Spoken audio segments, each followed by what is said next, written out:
support staff. Just start by saying that we're talking about the who, what, why, and where of some drone research on Coronado, although it's not all of the work that's being done. So first, to answer the where question. So the work that Ruben does is across numerous sites on Coronado, located with some of the ongoing research that we have with respect to phenology. In the where, so you know what we're talking about. We'll have a couple highlights as well, some of the data that Ruben has collected there, we've worked on together. And then this is interesting. So this is just a background image from ArcGIS, and then on here we basically have an overlay of one of the mosaics that are generated from one of the flights that we do at NTP. Why? Why are we doing this? Why, scientifically, just to kind of put this in perspective, is that we are monitoring phenological activity, or what plants are doing when and why. And we're collecting this information, different types of information across space in different ways. So you kind of look at the nature of the work that Ruben does. He also does the plant measurements on a regular basis, but that's not as interesting as the drone work here that we'll be talking more about today. But really what we'll be talking about is focused here also. So this is just an example of one of the images. So at IDP, and wanted to provide, like, on the ground, this is a tower on which we have a camera that generates data like these. This is the view camera at IDP. And right here is that tower. So this is the solar panel that you see there. And it's in the sea of black grama. So this is just kind of like a snapshot of what we're doing. We do this over time. These data are not, these were collected with the BAT, so the older aircraft that we used to use, but we collect the flights throughout the growing season to extract metrics of gayness, because phenology is temporally, it is fundamentally a temporal process. So with that, why we do some of what we do, and I am going to now turn it over to the person that you're all here to see. Hi, good evening. I am Ruben. I am a GIS analyst here at the Coronado. I'm unofficially drone pilot, it's not my title, but. So yeah, so I want to talk to you guys about what it is that I do out there. Like, why do I get to go on having fun out there with the drone, which is not the case, guys, I'll tell you. So first of all, I want to let you know that I'm certified. Believe it or not, I had to get licensed to fly those guys. And I went through FAA, I went through a certification and an exam for at Santa Teresa Airport. So I have a license, Part 107, which allowed me to fly drones commercially.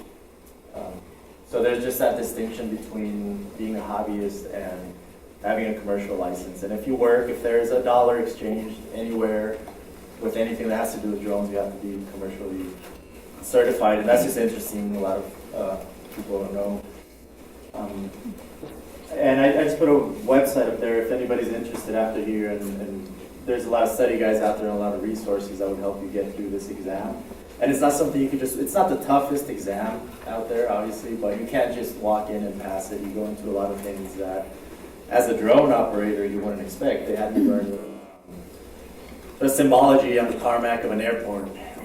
Why? I don't know, but I had to learn that. And you go to learn the meteorology, airspace, that was useful because we have white sand, so there's a lot of sensitive airspace in this area. So that part I found helped me a lot. Just stay out of trouble. You don't want to be flying over at white sands with a drone, and that'll get you in a lot of trouble.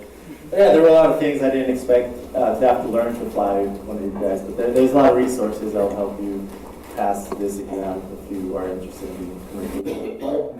Something else people don't know is that the drones have to be registered with the Federal Aviation Administration as well. Choosing a drone, you have to start from there. Like, what do you want it for? What are you going to do? These two I have up here. I brought these two, which are my main working drones, and each one serves a different purpose. This has a very high resolution RGB camera in it, and it's great for 3D modeling and generating true color orthomosaics, and I'll show you a few examples here in a few minutes. This one over here, the 3DR Solo, has a 5-band multispectral camera on it. So we have red, blue, green, near infrared, and red bands on it. And this allows me to create a lot of products. I'll show you. I'll jump into that here in a second. So there's a wide variety of drones. We're getting into thermal imaging with drones nowadays as well, LiDAR systems. So, you know, you have to know what your purpose is. That's it, you're ready, start flying. So, what do I generate? I'm going to go over a few products that we get off of these, and they come mainly off of multispectral images from the Solo drone. So, some of the things we have the capability of doing here at the Jornada, just standard RGB imagery, very high resolution imagery we could get out of this. Centimeter level resolution with the drones. It's pretty amazing to see. And from these, you derive NDVI imagery, which is basically plant health. And let's see if there's, let me see what our closing is here. I could show you a few examples. So in that previous image where it's like, there's the green and then there's that yellow. Yes. Color. What is that difference? So this in NDVI. So I think what's causing that in this case is the little bit of shadow. It's obviously a reflectance from the plant that's coming out. I think the shadows are causing it. So the cooler ground, the green is? It's not cooler, it's less reflective. Oh, okay. And that is from the red edge band. So this is a 2018, it's IBP site, May 9, 2018 to May 9, 2019. So they're exactly a year apart. And see if you can notice. So notice that white, it looks like noise in there. And I actually thought something had gone wrong in the processing. I reprocessed the site because that didn't look right. There's too much of a difference between one year and another. And it turns out, APRA, so between last year and this, it's amazing. I saw it out there last year, but the numbers that we have out there this year is amazing, and it's showing up. The NDVI, those are, what do you think, a centimeter diameter? They're really small, and the drone is picking up. So this is 2018, and as I slide, it's a couple of days, it'll be May 9th, so it's pretty recent. Tell everybody what APRA is. What APRA is? Oh! It's a small white daisy in the aster family. There you go. And it's big, it's a centimeter in diameter, and just for the drone to be picking up. I was surprised, again, I thought it was an error in the imagery, I thought it was noise introduced to the process. All those tiny little dots. All those tiny little dots, each one of them. And this is one of the advantages of the drone, is just the resolution. This image is probably less than 3 centimeters, maybe 2 centimeter resolution. It's picking all this stuff up. So NDVI images, regular RGB, again, very high resolution product that we could generate with these drones. Full infrared or from mosaic, there they are again. Look at all the red between where all the bare ground is. It's just amazing. It's picking everything up. There's a lot this year. I never noticed it. Last year I didn't notice them as much as I have this year, but it's amazing. Same APRA. Yes, this is the same site, same image as NDVI, and this is color infrared. And so that's just another product derived from the imagery. There's also, and it's getting more into the side of 3D modeling and ground control, which I'll cover here in a little bit, but you can fly a site in 10 minutes and create all these profiles. Digital surface model, which is pretty much showing the slope of this site. This was one of the dune sites I flew with Nisha last year. What is it, DMWAC out there? Yeah, Pastor True North. Pastor True North. So I flew a site, it took 10 minutes for it to fly, come back, generate all these products, and this is slope, and you can see the mesquite out there in the dunes, and then you could scrape everything from the surface off and just create a digital terrain model. So that's just nothing from the surface. You get rid of the vegetation, and you can see how it's sloping, which is amazing. And this other derived products, contour line. So that I told the software to draw a contour line every time. The elevation gained, I think, 2 centimeters. It's been I did this last summer, so you can see how it's gradually going up, and it guesses as best as it can. I was talking about the high resolution orthomosaic. This is one of Nick's wind erosion network sites. You see right here in the middle of the solar panel, and it's such high resolution you could count the individual cells on that solar panel. If anybody out there is wondering, like, who cares? Okay, we have all this high resolution imagery, what could we use it for? I've seen some older classification using satellite imagery, which is 5 meter to 1 meter resolution, and classification looks amazing, but when you overlay it on one of these images, you start seeing all these errors that, okay, this bigger polygon was representing a mesquite, and you could have broken it down even more into the sub-centimeter level. So I don't know if we need that much, that high of a resolution, but it's amazing when you overlay some of the older work with this high resolution imagery. There's a lot of corrections to be made, and it's even the classification from the bat imagery. even the classification from the bat. Yeah, there's a few things you could overlay this imagery, and it picked certain things up as things that weren't, and you could clearly see them from here. So it's again one of the advantages of flying with the UAV. As we fly so close to the ground, we could get these sub-centimeter resolution. But obviously, the lower you are, the higher resolution. But also, there's a trade-off. So the lower you are, the more images you have. 2,500 images on my machine, it handles it pretty well. Anything above that, it crashes. It can't handle it. It's too much. So about 2,000 images with that one. And this drone, the images are, I think they're 20 megapixels. So it's a lot of information that each one is holding. I think a couple hundred images is the limit to process with this one. But it's pretty much like having a DSLR, a full-frame camera up in the air, so you don't need as many pictures. That one is also 5-band multispectral, so every time it takes one picture, it's times 5 because it outputs each band as a picture individually. It doesn't stack them or anything, so they add up really, really fast. So it depends the resolution you want to get, how high. And this is another one, and I'm just showing the high resolution lens that we have. We have these mesquite right here, I zoomed into those, and zoomed into that, and there's the little guys we were talking about. And it's amazing, and this is the edge, the shadowing that I think that you were asking about, Brendan. Where it's picking up the reflecting from here, but then you have this buffer between grass, bare ground, and where there's shadows. I try to fly as close to noon as I can to avoid shadows. You're always going to get them. And obviously that reflectance is picked up by the computer. And, what I want to show you is just how, again, showing off the resolution, how close to the ground you go and pretty much count everything that's happening in there. Count every little annual there, grass. And this was about 200 images there at IBD. So just imagine using this to do a classification. Oh, and this is another product derived from mainly the DJI Phantom because of the sensor. So it's a point cloud, which is, a point cloud is a 3D digital representation of the landscape out there. So each pixel you see there is obviously representing a surface of something that is out there. This particular point cloud is made up of, I think, a little over 16 million individual points.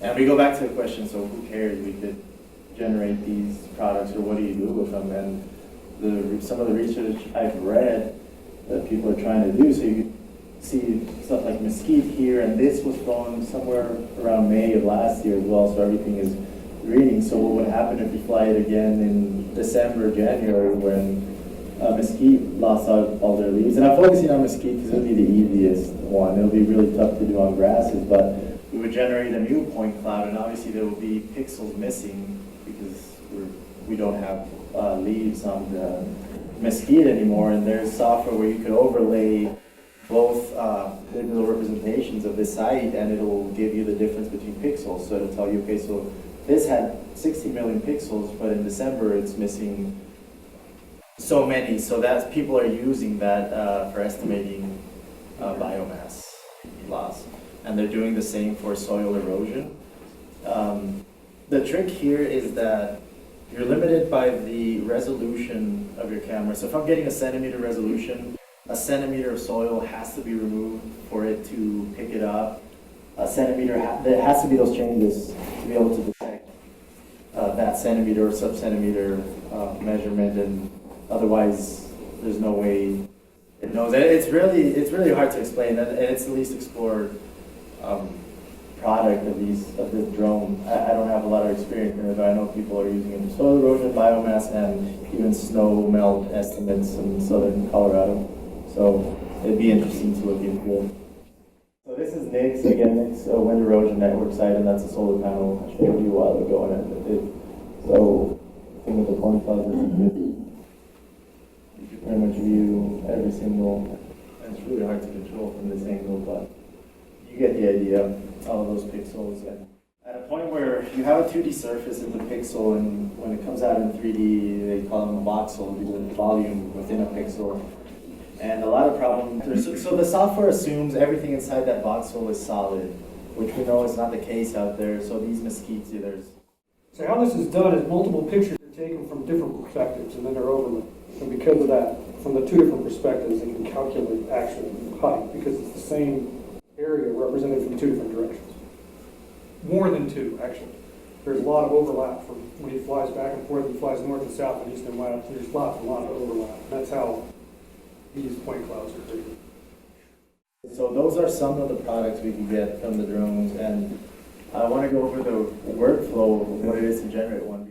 And there's a lot that goes into it. So the first question that I ask somebody when they want me to generate one of these products is, what are you trying to get out of this? Well, what do you want to see out there? What information do you want to get? High resolution imagery, closer to the ground. If you don't care as much as that, I could go up higher and generate something for you quicker. Like Scott was saying, the 3D point clouds are by far the most complicated mission to design, because like you said, you have a 3D, when you're just creating a 2D orthomosaic, you just have to point the camera down, take pictures, and you point the camera at 45-degree angles, and you start shooting at a lower elevation, and the camera's going to start picking up everything that's around that object to be able to generate those 3D models. So there's a big difference in mission planning. It's way simpler to do an orthomosaic. When you get into 3D stuff, it's about at least 3 flights that you have to do. So you have to do a nadir and flying east and west, because you want to cover north, south, east, and west, because you want to cover every angle of an object that's standing up there. And so it's about 3 to 4 missions to do that. And of course, 3 and 4 missions mean way more images and way more things to process. So once I know what information you're trying to get, you use this software before, but this is, there's a lot of free software out there to pre-plan missions. This is the one I like because it lets you control nearly every aspect, not just altitude and overlap. You control many, many more aspects of the flight than just altitude.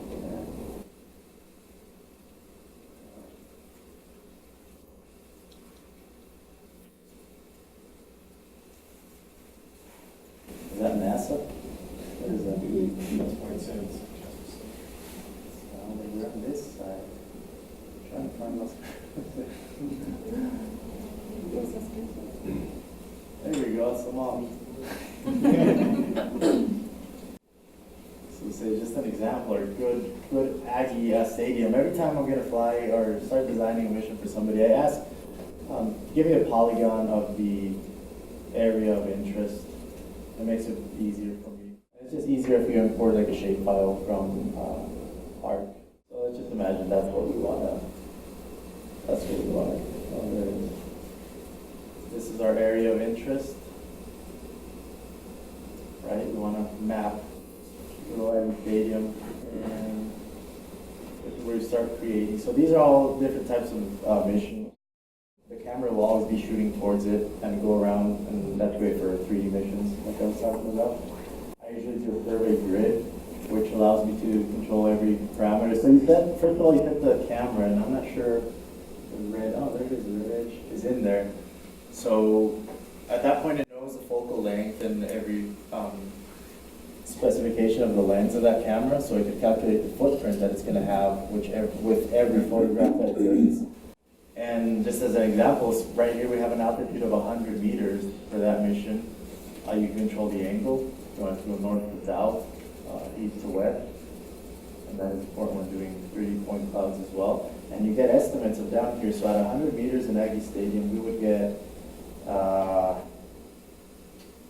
ground resolution of about 6.82 centimeters. So you start, and of course this all changes when you put ground control, but it's a really good estimate. So we have to fly lower and start getting into those sub-centimeter resolutions, 4, 3 centimeters, but it also gives you an estimate of pictures.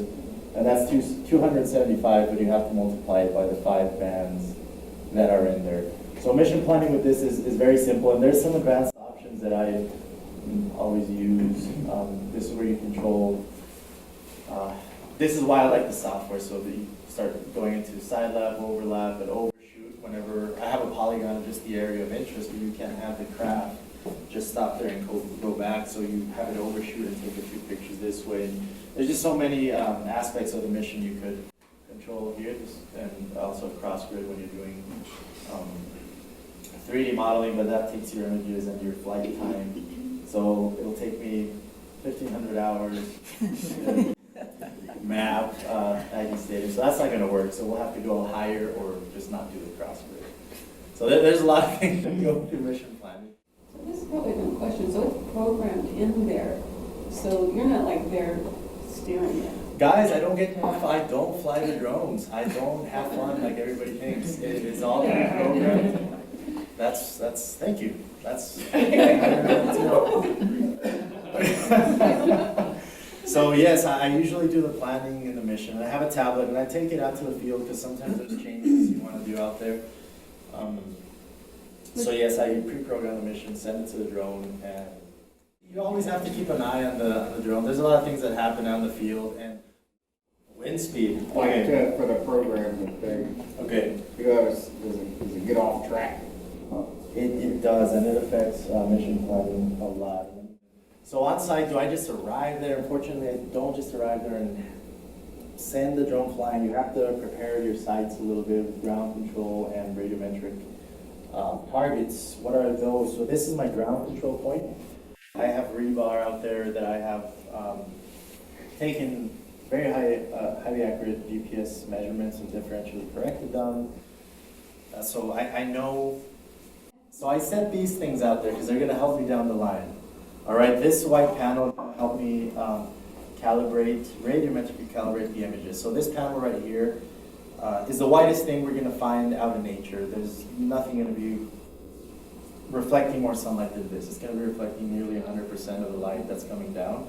So I could tell the software, this is your upper value. Nothing is going to reflect more than this. And that's how you establish a baseline. And you avoid having the streaks that I showed you in this image to ignore. So these, by the time the drone flew up and down and up again, the sun has changed position just enough to where you're getting different values in the images, and that's how we count it up to have a nice even orthomosaic. So I set this up, and before each flight, before and after each flight, I take pictures of this panel. That all happens in post-processing. So the drone, and you can see up here, this is the GPS unit. Every time it takes a picture, it attaches X, Y, and Z values. So latitude, longitude, and the altitude is the drone's altitude, not the ground, so I ignore that. So when I get the software and I see these pictures in my thousands of images that I have stitched together for an orthomosaic, every time I see this, it's a circle and it's black and white, so I know it's mine. It doesn't happen in nature that often. So I tell it, whatever X, Y, and Z value this is for you, I want you to override it with mine, which is of higher accuracy. So I have these spread out. Like in IVP, I have 7 targets. 7 targets.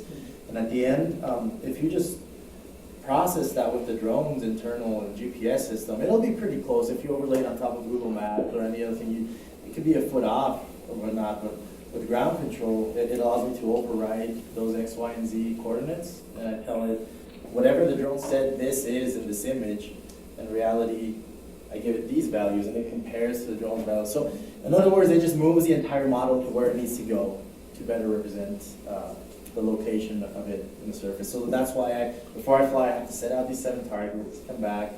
I have to load the mission, which has been pre-made already in the office. And there's a little bit of settings to change here in the camera, because every site I fly is at different altitude, and you have to tell the red edge camera what altitude it is so it can calculate the footprint and how often it's going to take it. So there's a lot that happens before the flight. So now we have our site ready. Our drone is loaded with the mission. The camera knows where it's going to fly. So it's time to go, right? It's time to just hope everything goes all right. And the only reason I touch the remote, so I lift the drone up, And then after that, it's fully automated, and I land it back down again. And it's because this drone has no sensors, so if it calculates, okay, I took off from here, it's close enough, but there's that foot of error in it, and you could hit anything out there. This drone, on the other hand, has forward-facing sensors to the side, backward. It's really hard to crash this drone. You really have to try hard. You're monitoring battery levels, you're monitoring telemetry, which is the communication between the drone and your tablet, making sure everything's all right, because if the drone falls off of the sky, you want to know where it is and just go get it. Yeah, so flight and data acquisition, everything went right. The drone landed, we're good, and we double check. We don't just pack up and go home. We have to check with the Reddit camera that we have the proper coverage to generate the maps we need to. And there's other stuff. Initial processing is the alignment of those thousands of images. It's not just one. So this is where you tell the machine, here's 2,000 images. So you could tell it to go based on time, because it has a timestamp as well. Each time it takes a picture, it stamps time, it stamps the coordinates at each point. So you tell the machine to how you want that matching strategy to occur. It's based on time, but I've had issues where the drone has to be connected to a minimum of 10 satellites, and it loses one, and then by the time it reconnects, the time is off, and it's a nightmare to align. So I always go by geolocation, even though there's that error, but I correct it with ground control points. So it's able to create this mosaic perfectly out of thousands and thousands of images. And that is the initial processing, and that is where everything else, all these products that I showed you earlier, come from that highly accurate model. You initially align it, you do the radiometric correction, ground control point. Okay, so it takes a while to plan a mission. There's a lot of work to do before you fly. If everything goes all right, you can generate all these products. And I talked about the white balance correction is the radiometric correction to the white panel. You have a corrected georeferenced model. Light is corrected, so the optical distortion. The process that up to here, this is where 3D modeling construction begins. If you took those extra flights at an angle, if not, you don't worry about that. And I don't really generate those here at work, so I think it's that. So every time somebody approaches me and asks me to fly aside really quick, there's a lot that goes through it, and these are some of the products. I don't use them all. The way I contribute to Don's research is through NDVI mainly, but we have all of these tools, and last kind of contribution in non-scientific drones bring to our Jornada is simply that of the aerial perspective. We forget how beautiful the Jornada is, and there's some of us that get to go out there on a weekly basis and see how everything changes. There's a lot of you that have never been out there, so I compiled a few videos that I've taken over the years.